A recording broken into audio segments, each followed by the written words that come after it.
ఆ మాటను కూడా మనం జ్ఞాపకం చేసుకుంటే, నీ వాక్యము నా పాదములకు దీపములు, నా త్రోవలకు అవి వెలుగై ఉన్నవి. నిజముగా ఆయన మాటలు వెలిగించే మాటలు, ఉన్నతమైనటువంటి త్రోవలు చూపించేటువంటి మాటలు.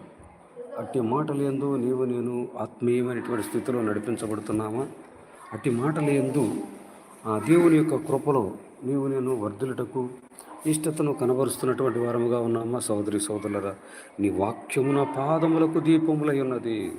అది మన పాదములను వెలుగులోనికి నడిపించేటువంటిది గాను, ఉన్నతమైనటువంటి మార్గంలో నడిపించేటువంటి మాటలుగాను, మన త్రోవలకు అవి వెలుగునిచ్చేటువంటి మాటలు, మనల్ని మనం సరిచేసుకునేటువంటి వారముగాను, పురికొల్పుకునేటువంటి వారముగాను, ఉన్నతమైనటువంటి స్థితిలో ఉండుటకు ఆయన కృప నిత్యమైనటువంటి ఆదరణతో మనల్ని నింపేటువంటి ఆ మాటలు, నీ వాక్యము నా పాదములకు దీపములై ఉన్నవి, నా త్రోవకు అవి వెలిగించేటువంటి మాటలు. నిజముగా ఆయన మాటలు విన్నటువంటి